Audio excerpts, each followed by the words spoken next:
Y bueno, dicen que ya está apalabrado para 2025, pero el tema es que estos rumores vienen de su propio club. Y es que efectivamente el Bayer Leverkusen sospecha que Xabi Alonso ya tiene un acuerdo para entrenar al Real Madrid en 2025. Luego Relevo amplió un poco la información y dijo que dependiendo un poco de cómo le vaya a Ancelotti podría ser 2.25 o 2.26. Pero que en un principio tu propio club ya esté lanzando la sombra de la sospecha diciendo o al respecto de tu futuro, evidentemente yo creo que deja más que a las claras que lo de Xabi Alonso con el Real Madrid ya es prácticamente un matrimonio que todavía no se ha consumado, pero que lo va a hacer en breve tiempo. Lógicamente, el hecho de que Xabi Alonso decidiera dar ese paso para tirar adelante y decir, no, yo quiero tener una entidad propia, un criterio propio como entrenador, un nombre dentro del aspecto de táctico, obviamente creo que le ayudó muchísimo en el sentido de que además le ha ido muy bien y en ese sentido el Real Madrid se ha fijado precisamente en su buena labor y predisposición para poder llevar a cabo lo que en definitiva era una tarea bastante ardua y difícil, como era ni más ni menos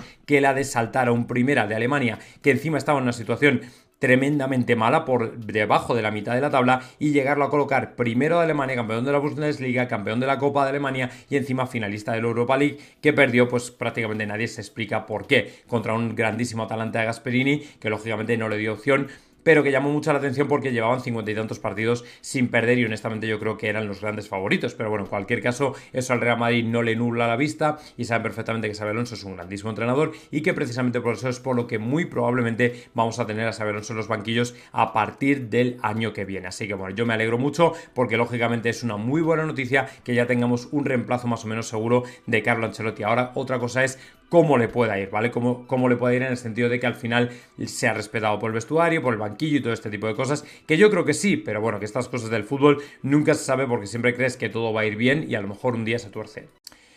Como os comentaba antes, el tema de Nacho al final corre el riesgo de convertirse en una auténtica peonza porque está dando vueltas y más vueltas y desde luego no termina de ver el desenlace, un desenlace que para mí ya tendría que estar resuelto, pero por ejemplo ayer Ramón López de Mont dijo que el futuro de Nacho está lejos de ser resuelto y que es una situación muy compleja y que desde luego ahora mismo no hay ninguna certeza sobre el futuro del jugador. Y en medio de todo ese batiburrillo de noticias, ahora resulta que Nacho, según Relevo, podría irse a la Major League Soccer, que ya sabéis perfectamente que es una opción que se había valorado, pero concretamente además apuntaba al Inter de Miami. El Inter de Miami, lógicamente el equipo de Messi, que de alguna manera recibiría con los brazos abiertos la llegada de este ex madridista, ya si efectivamente llega a vestir de rosa. Lo que me llama la atención es que se vaya a un equipo donde están todos los ex barcelonistas como Messi, Busquets, Jordi Alba, Luis Suárez, etcétera, etcétera. Sinceramente no sé cómo encajaría por allí, pero bueno, entiendo que al final la profesionalidad estaría por encima de todo y que al final Nacho pues llegaría lógicamente para jugar al fútbol, de alguna manera pasar los últimos años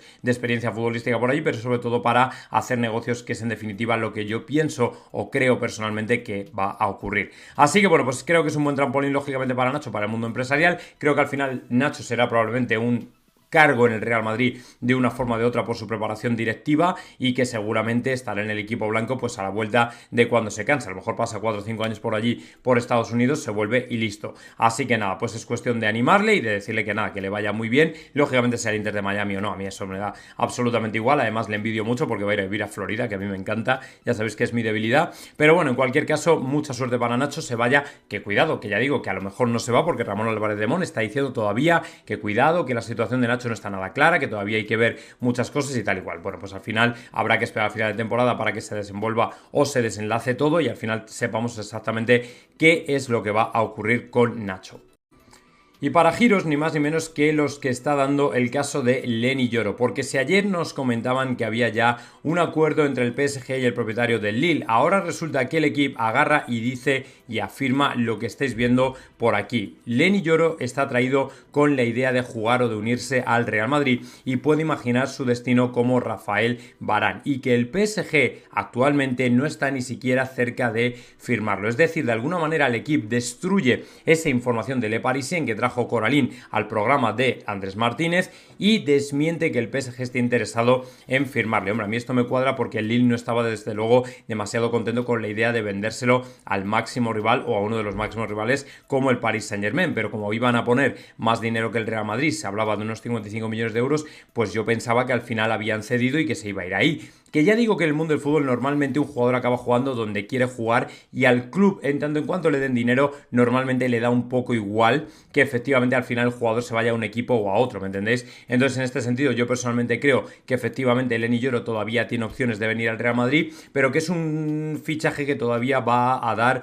unas cuantas vueltas, ¿vale? Va a ser algo como, bueno, vamos a tener que esperar a final de temporada porque el Madrid no estaba dispuesto a pagar más de 40 millones de euros. O sea, el Madrid no se va a volver loco por Leny Yoro, a pesar de que lógicamente es un jugador que queremos, pero pensad que hay una opción que es la de que efectivamente Leny Yoro venga en 2025 gratis, que es lógicamente mucho más atractiva para el Madrid, para sus cuentas y para cómo tiene definida la plantilla, para cómo tiene gestionado el club. Es lógicamente algo que podría interesar incluso más. Así que bueno, Leny Yoro es un grandísimo jugador, es una promesa de futuro y a partir de ahí, bueno, pues tendremos que esperar para ver si efectivamente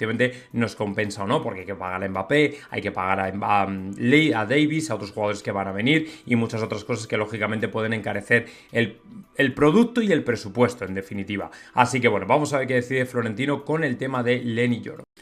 Y cuando hablamos de auténticos pelotazos, el que sí que ayer dio Forbes al respecto del Real Madrid, de Florentino, etcétera, fue precisamente el de los 6.6 billones de euros en los que está valorado el Real Madrid, que es a día de hoy el equipo más valorado del planeta. Esto sí que es un pelotazo, que no es para Florentino, pero lo ha provocado el propio Florentino precisamente por su buen hacer y su buena gestión del equipo. Y una vez más, Forbes ha reconocido esa tarea hasta el punto de decir que el Real Madrid vuelve a ser una vez más el equipo más valioso del planeta con un valor de 6.6 billones de dólares, que es una auténtica brutalidad, ¿vale? O sea, 6.600 millones de euros que lógicamente hacen del Real Madrid el club más valioso del planeta y que en definitiva lo hacen liderar lógicamente a golpe de martillo la parte de evaluación o valoración de los clubes deportivos a nivel de dinero. Y lógicamente el Real Madrid copa la lista de todos ellos porque el Manchester United, que solía ser el tótem en todo esto, ha perdido lógicamente ese esplendor que tuvo en otras épocas gracias a que tenía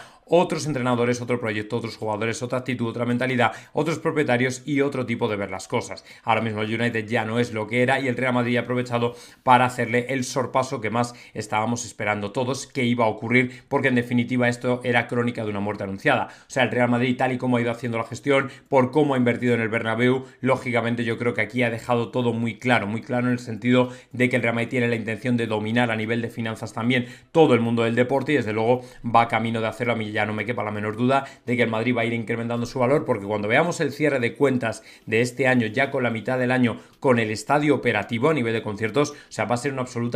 absoluta flipada la cantidad de ingresos por explotación que vamos a tener, que podrían acercarse a los 1.000 millones de euros y que es algo absolutamente inédito en ningún club de fútbol y que solamente Florentino podría hacer la magia, porque obviamente ninguna otra persona está capacitada para ello.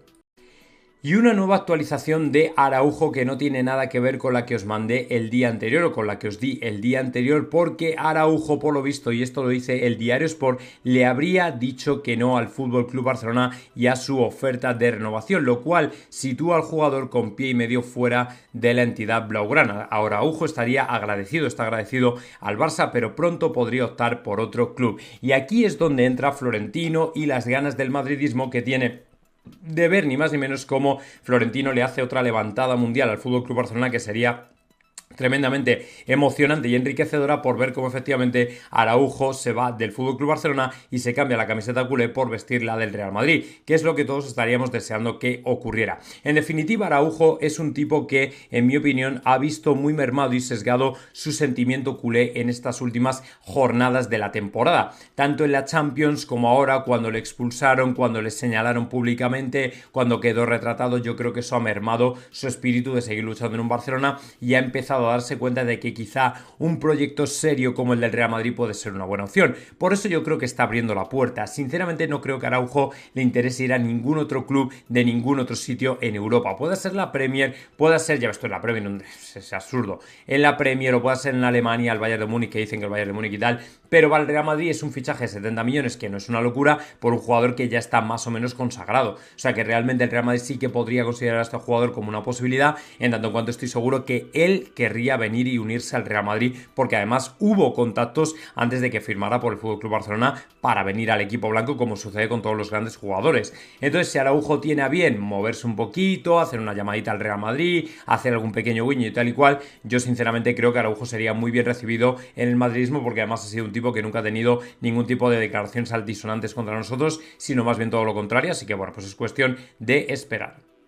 Y por cierto, otra actualización con respecto a la situación de Mbappé en el Paris Saint-Germain, porque sabéis que ahora mismo ya lo que le queda es disputar la final de Copa, ¿vale? La final de Copa de Francia, que por cierto la va a disputar porque le han levantado el castigo. Y esto viene de Tancioli, que efectivamente confirmaba que Al-Khelaifi es lo que es, pero tonto desde luego no. Y evidentemente saben perfectamente que, aunque el castigo haya durado durante los dos últimos partidos de la Liga Francesa, donde no se le ha permitido jugar, incluso donde no ha sido convocado, ahora ya cuando hay un título en juego, sí que se le requiere precisamente para que venga a jugar al fútbol y para levantar otro trofeo más. Porque al final todo ese trofeo o esos logros van a quedar en las vitrinas del Paris Saint-Germain, que es en definitiva lo que a ellos les importa ahora mismo. A ellos ya Kylian Mbappé no les importa nada. Y además, casi os diría que Luis Enrique probablemente intercedió para que Mbappé pudiera estar precisamente en el equipo, porque Luis Enrique entiende que al final, si él quiere seguir agrandando su palmarés, tiene que contar con los mejores. Entonces yo creo que habrá convencido al Khelaifi para decirle, mira, no vamos a perder a este chaval en la final.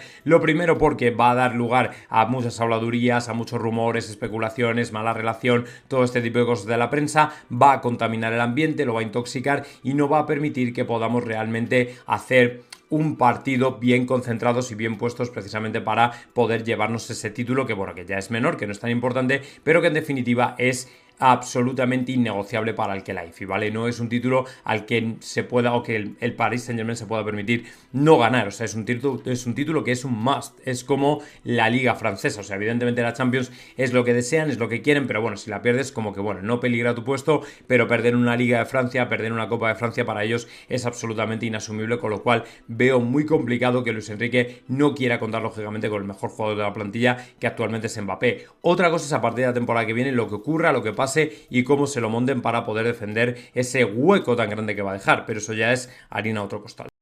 Y vamos ya con lo que fue la noticia del día, precisamente que afecta al Fútbol Club Barcelona, porque ayer, y sabéis que como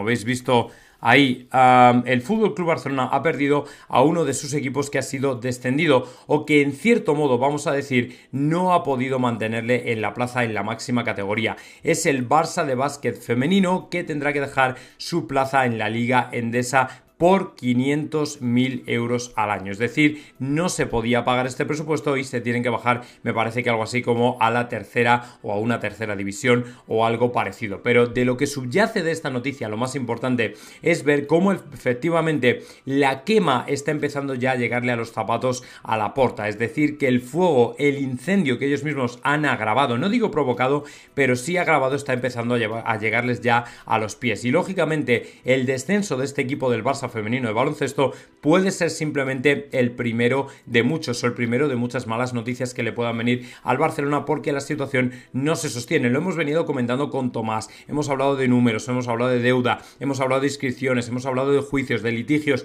de un montón de cosas que en definitiva le están haciendo perderse mucho dinero, se está yendo por el coladero, y al final una de las primeras consecuencias visibles es esta. El año pasado fue el cierre de Barça TV y el despido de muchos de sus empleados, y este año precisamente va a ser ni más ni menos que esto que veis aquí, ¿vale? El descenso del Barça de básquet femenino, que podría ser el primero de muchos, porque luego podría continuar el descenso del Barça, quizá el de femenino no por lo que genera, porque ahí tienen un buen proyecto, pero categorías inferiores o cosas de este tipo, ya os digo yo que sí que podrían tener un problema bastante grande para sostenerles. Veremos a ver, porque poco a poco yo creo que ahora se ha iniciado la caída del dominó y vamos a ver cuál es la siguiente pieza, porque desde luego yo no las tengo todas conmigo de que el Barça vaya, el primer equipo, vaya a salir indemne de todo esto. Ya veréis como al final hay muchas más movidas de las que pensamos.